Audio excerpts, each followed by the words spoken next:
As a part of our conceptual class, we understood how Spark makes its best effort to push down the queries into databases. Sometimes it is not able to do so.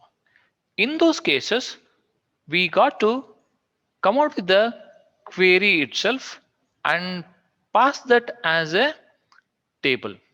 We'll see this with an example.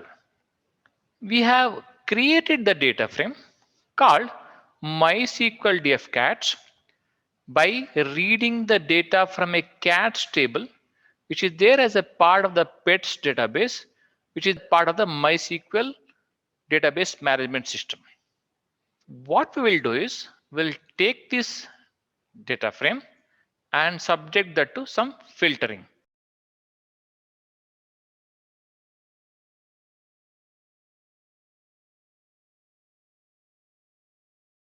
We are trying to filter the records in the MySQL cats where the owner is Lennon. We'll go ahead and execute this.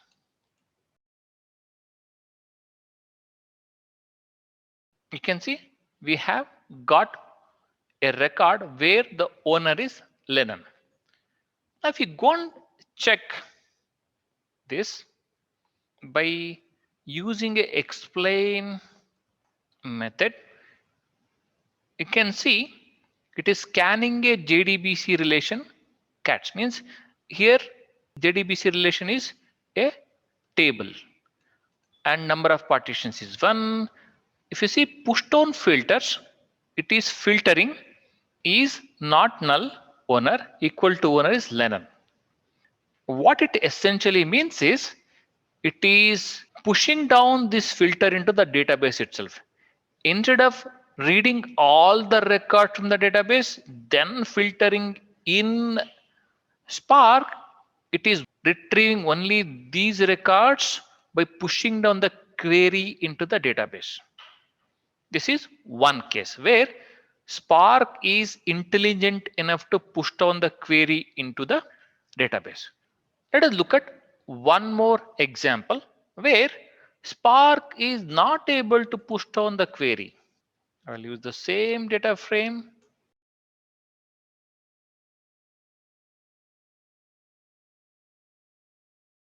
What we are trying to do as a part of this statement is we are selecting the owners in the data frame. All of them should be distinct. We don't want any duplicate values as a part of our results. Let's go ahead and execute this. You can see we got only the owners from the table which is there as a part of the MySQL. Now, if you go and explain this to know whether we have pushed down the queries or not, if you observe here, pushdown filter is nothing.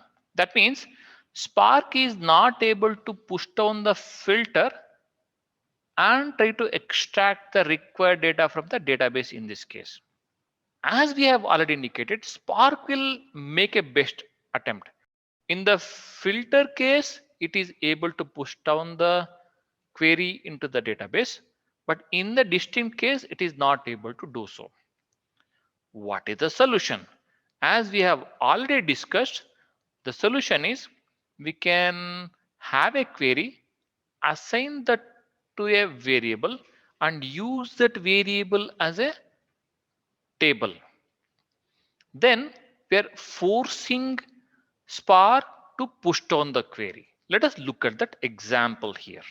I am going to write a query.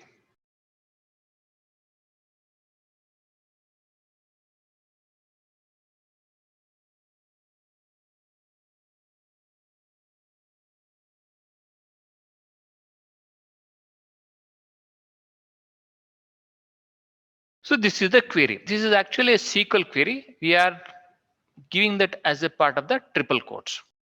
Let's go ahead and execute this so that this query is assigned to this variable. Now what we'll do is we'll make changes to this code. Instead of db table as catch, I'm going to provide pushed query. Remember, since you have assigned this to a variable, you need not provide that in a quote.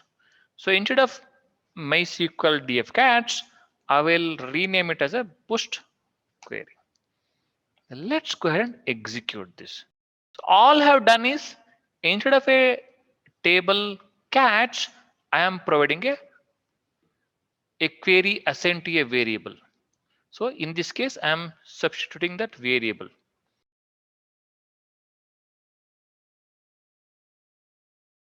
Now let us try to see the data frame.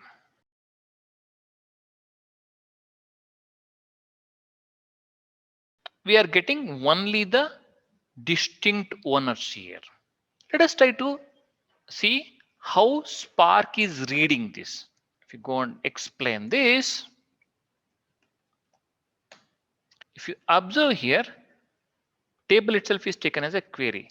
So what it means is we are forcing Spark to push down the query into the database and retrieve only those records which are needed by the user to create a data frame.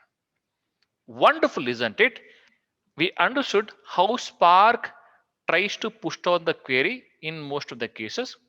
Whenever it doesn't, we can take a control and push down the query by creating the queries and assigning that to a variable and providing that as a part of our data frame creation.